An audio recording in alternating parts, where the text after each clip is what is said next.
Eh bien, premièrement, après de longues considérations, il y a des longues analyses, mais il faut arriver à la fin. C'est à la dernière page qu'il y a les recommandations proprement dites. Premièrement, la rigueur budgétaire. Il est précisé que la croissance des dépenses courantes de l'État devra être inférieure à la croissance anticipée du produit intérieur brut de la France sur moyen terme.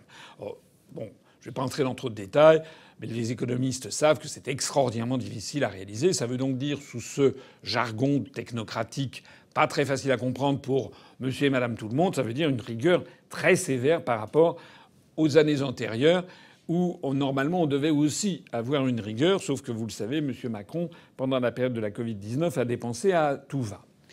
Le deuxième point essentiel de ce document, c'est la réforme des retraites et la suppression des régimes spéciaux. Alors j'insiste là-dessus parce que cette réforme des retraites et cette suppression des régimes spéciaux est donc de nouveau, c'est pas la première fois, mais de nouveau réclamée par la Commission européenne, qui pourra dire oui, mais c'est vous-même qui nous l'avez proposé.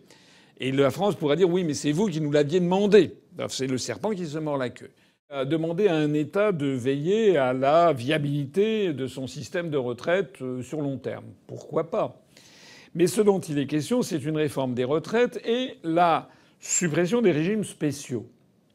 Alors moi, j'aimerais qu'on m'explique pourquoi l'appartenance de la France à l'Union européenne, à cette construction européenne, amène, au bout du compte, des fonctionnaires européens qui ne sont, pour la grande majorité, qui ne sont pas français, demandent quelque chose comme la suppression des régimes spéciaux, qui est un sujet extraordinairement explosif en France, avec peut-être une majorité de Français qui ne sont pas en désaccord, mais une minorité de Français qui, justement, ont des régimes spéciaux et qui, eux, sont tout à fait en désaccord.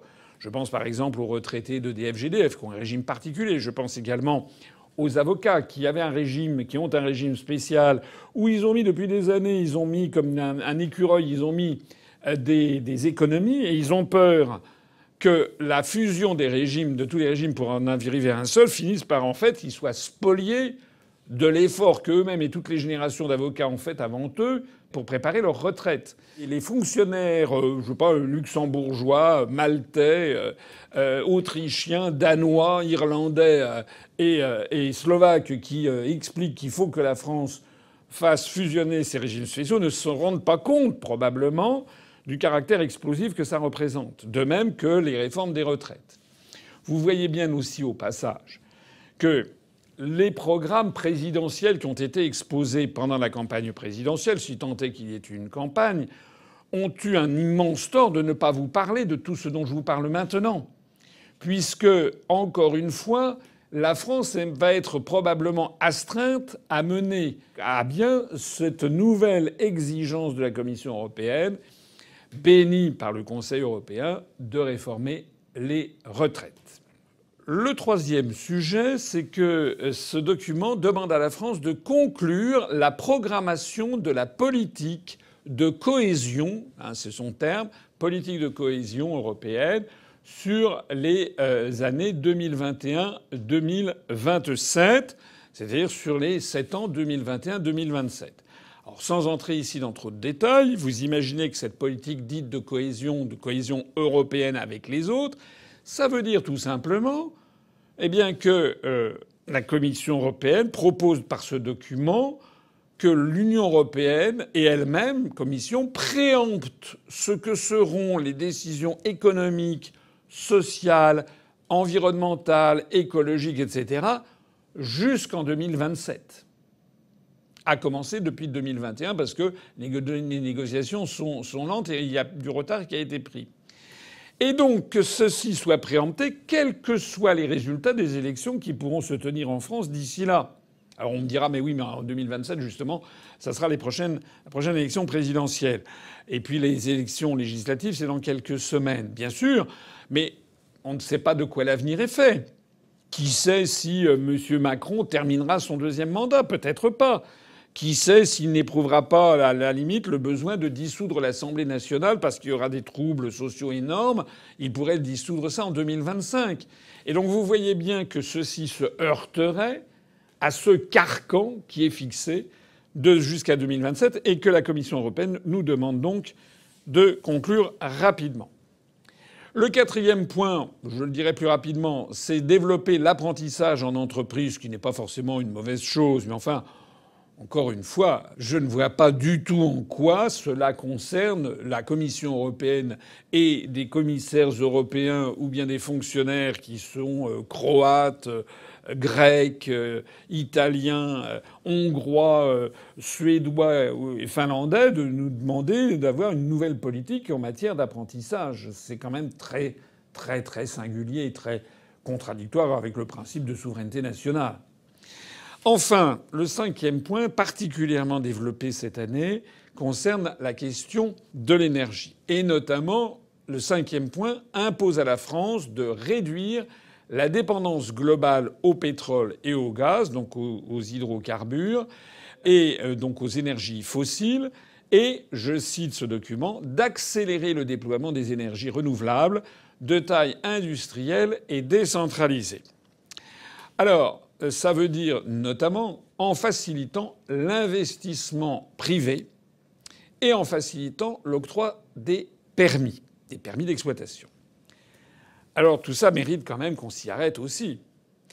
Qu'est-ce que ça veut dire tout ce charabia ? Ça veut dire qu'en fait, ce rapport sur le PNR 2022 de la France, posé sous forme de recommandation par la Commission européenne, impose que le gouvernement français se mette à développer tous azimuts, bien plus encore que ce que nous avons vu, eh bien, les énergies renouvelables, au premier rang desquelles les éoliennes.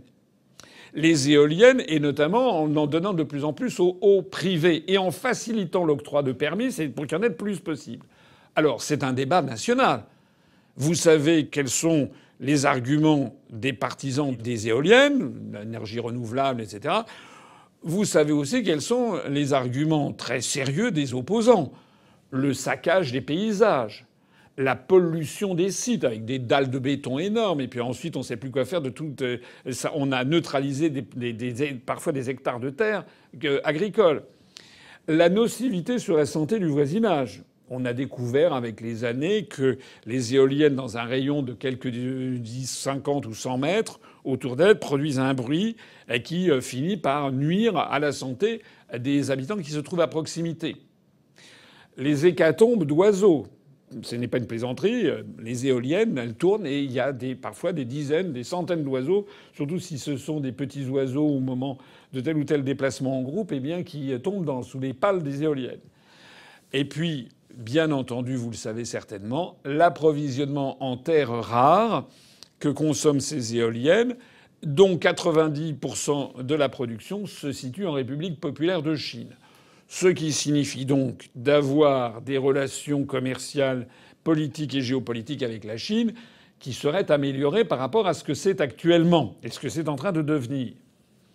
Même question d'ailleurs pour les panneaux solaires. Là aussi, il y a des problèmes qui sont en partie comparables à ceux que je viens de dire, notamment, alors non pas le saccage forcément des paysages, mais du bâti, notamment dans des endroits qui sont des centres-villes ou des parties historiques. C'est également, bien sûr, qu'est-ce que l'on fait des panneaux solaires une fois usagés et ces panneaux nécessitent d'avoir la consommation de terres rares. Troisièmement, il y a la biomasse. La biomasse, c'est un développement certainement intéressant et qui est souhaitable, je ne dis pas le contraire, mais qui n'est pas la panacée non plus, puisque je rappelle que pour utiliser la biomasse, c'est-à-dire notamment du bois coupé, eh bien, il faut construire des centrales spécifiques pour traiter la biomasse. Ça veut dire aussi que certes, la biomasse ne produit pas de gaz à effet de serre, mais il y a des émissions de particules fines qui peuvent être dangereuses pour la santé. Ça pose des problèmes de gestion des ressources de la forêt, de concurrence avec les terres agricoles et de pollution des terres agricoles, etc., etc. Donc vous voyez que les orientations fixées par la Commission européenne se heurtent en fait très concrètement à des revendications locales, notamment d'un certain nombre d'habitants ou d'agriculteurs ou de riverains qui disent ben non. Vous voyez aussi au passage que lorsque Madame Le Pen, par exemple, dans son débat, je crois avec Macron de deuxième tour, il me semble que ça a été évoqué pendant ce débat. En tout cas, ça a été évoqué à d'autres moments. Dans le programme de Madame Le Pen, il y avait par exemple l'arrêt immédiat des éoliennes. Alors on fait quoi ? qu'aurait fait Madame Le Pen si elle avait été élue présidente face à ce rapport de la Commission européenne. Elle aurait sans doute dit, comme nous le dit M. Mélenchon, je ne vais pas le respecter. Mais le problème, il est que, bien sûr, on peut ne pas respecter telle ou telle partie des choses, mais il n'en demeure pas moins qu'on est embrayé dans un engrenage avec les 26 autres pays qui, si en 2022 on ne respecte pas un truc, il va falloir le respecter en 2023. Et si par miracle on arrivait à faire changer d'opinion la Commission européenne, qui a des opinions très arrêtées d'ailleurs, notamment en faveur des éoliennes, puisque l'état d'esprit germanique infuse à travers la Commission européenne, eh bien, et même si on arrivait à une victoire sur un sujet, il resterait tous les autres. J'insiste sur un élément qui m'a frappé dans la lecture de ce document, c'est qu'il est question à plusieurs reprises de la Russie comme d'un adversaire. Ce programme national de réforme 2022, comme la Commission européenne transmet avec avis favorable qu'elle a reconcocté au Conseil européen, précise qu'il ne faut plus dépendre des hydrocarbures russes. Ça veut donc dire quoi? Ça veut dire que dans l'esprit d'origine, et ça c'est vraiment capital que vous compreniez bien ce qui se passe, dans l'esprit d'origine, on a une monnaie commune, ouais, c'est super sympa. Alors on explique aux enfants des écoles. Vous vous rendez compte, si vous allez de l'autre côté de la frontière, vous n'aurez plus besoin de faire du taux de change. C'est formidable, c'est super excitant. Mais ça, c'est une plaisanterie. C'est d'autant plus une plaisanterie à l'époque des cartes bancaires, puisqu'on n'utilise quasiment plus la monnaie nationale sous forme fiduciaire. Donc en fait, ce système de faciliter le taux de change, c'est du flan. En revanche, vous voyez bien que le fait d'avoir une même monnaie entre des pays différents impose donc d'avoir année après année une morsure antidémocratique qui vole aux différents peuples leurs choix légitimes pour avoir des orientations non seulement en matière économique, non seulement en matière sociale, par exemple sur les retraites. En matière économique, c'est sur l'équilibre budgétaire. Non seulement en matière environnementale, on l'a vu tout à l'heure, faciliter les énergies renouvelables, il y a un discrédit qui est jeté sur le nucléaire, mais aussi maintenant dans un domaine éminemment géopolitique et international qui est que nous sommes les adversaires de la Russie. Ainsi donc, et c'est ça que je voulais vous dire, il me paraît vraiment important, ce système des grandes orientations des politiques économiques fixées par l'article 121 du traité sur le fonctionnement de l'Union européenne depuis le traité de Maastricht, eh bien, porte de plus en plus mal son nom. Et c'est mieux d'ailleurs de l'appeler le programme national de réforme, mais ça veut dire surtout qu'il s'agit d'un programme de contraintes antidémocratiques. L'existence même de ce document montre que l'Union européenne est devenue une structure dictatoriale. La Commission européenne se prévaut, je le disais tout à l'heure, de l'accord formel de 27 chefs d'État et de gouvernement qui, de toute façon, ne peuvent concrètement qu'approuver les propositions qui leur sont faites, surtout en bout de course, sauf à tout bloquer. Alors il peut y avoir un jour un blocage ou deux, mais globalement, ils sont obligés d'avaler la couleuvre. Et tout ceci pour imposer des politiques qui vident de sens les élections nationales. Ça, c'est fondamental. Que vous ayez voté à droite, à gauche, au centre, au milieu, etc., les dirigeants français seront peu ou prou obligés d'appliquer le PNR. Ça n'est pas seulement une structure dictatoriale, c'est aussi une structure totalitaire. Totalitaire au sens, je ne fais pas de polémique, au sens de total. Vous avez ceux qui s'intéressent aux questions européennes savent que depuis des années, on nous a parlé d'un principe qui est un principe d'ailleurs à l'origine d'un principe théologique qui a été inventé par la Sainte Église, qui est le principe de subsidiarité. Et vous avez encore quelques européistes ancienne manière qui régulièrement se prévalent du principe de subsidiarité. Ça veut dire qu'en fait, l'Union européenne ne s'intéresserait qu'aux grandes choses et le principe de subsidiarité voudrait dire que pour tout ce qui est subsidiaire, ça doit être laissé aux États. Ça, c'est la théorie qui a été enseignée, qui continue d'être enseignée à des étudiants. Mais toute la pratique montre le contraire. La pratique montre que l'Union européenne veut tout uniformiser dans le moindre détail, comme on le voit ici, avec la certitude d'avoir raison dans tous les domaines, au point même d'imposer des choix identiques à tout un continent. D'ailleurs, si vous y réfléchissez un tout petit instant, le principe même de la construction européenne, c'est l'antithèse exacte du principe de subsidiarité, puisque l'on a commencé par vouloir uniformiser la taille des sièges de tracteurs ou bien la composition du beurre de cacao pour, paraît-il, arriver à ces États-Unis d'Europe. Donc le principe même de la construction européenne est le contraire de la subsidiarité.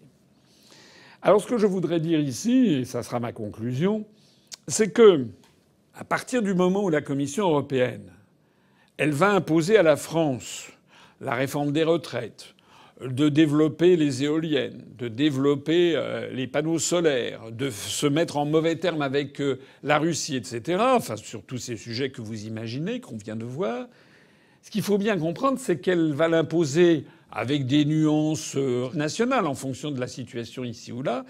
Elle va imposer ce qu'elle estime être des vérités ultimes, puisqu'elle estime qu'elle a parfaitement raison et qu'elle est parfaitement rationnelle. Elle va l'imposer en fait à 27 États différents. Alors là, on tombe sur un schéma historique qui est très connu, qui a commencé avec l'Empire romain. C'est le schéma impérial. Ça veut dire que vous avez, dans l'histoire des hommes, des structures pilotées par des êtres humains idéalistes à l'origine, extrêmement ambitieux ensuite, et qui croient peut-être vraiment dans ce qu'ils pensent, et qui estiment qu'il faut uniformiser, unifier, etc. Ils nous imposent une stratégie qui est peut-être juste et qui est peut-être fausse. On l'a vu sur la Covid-19. L'Union européenne s'est emparée de l'achat de 4 milliards de doses d'injections ARN Pfizer, c'est-à-dire à peu près puisque quasiment 10 par personne. Maintenant, on ne sait plus quoi faire de ces doses. C'est une erreur fondamentale qui découle de cette centralisation impériale, et c'est une erreur. De la même façon d'ailleurs que l'idée d'imposer dans toute l'Europe des éoliennes est peut-être, on n'en sait rien encore, mais peut-être se révélera une erreur épouvantable. On va peut-être saccager des paysages, dénaturer des sols, alors qu'en fait, si on mettait plus les feux sur le développement de la fusion nucléaire pour produire de l'électricité, j'ai déjà eu l'occasion d'en parler, il y a des progrès considérables qui sont faits, pas seulement avec ITER, mais surtout en Chine en ce moment, eh bien peut-être que c'est là la voie d'avenir. Mais non. On a des idéologues qui, à Bruxelles, vont nous imposer d'avoir des éoliennes absolument partout, d'avoir des panneaux solaires, sans d'ailleurs tenir compte au passage des conséquences en matière géopolitique d'approvisionnement. De la même façon sur la Russie. C'est un sujet différent, mais on est quand même dans le même sujet. Actuellement, la construction européenne, l'Union européenne, impose à tous les 27 pays membres de l'Union européenne d'avoir la même politique vis-à-vis de la Russie et de l'Ukraine, qu'au lieu que nous ayons chacun notre politique nationale en matière internationale, la France fait le contraire de ce qu'elle devrait faire avec cette affaire, eh bien tout ceci risque de nous mener dans le mur. Voilà.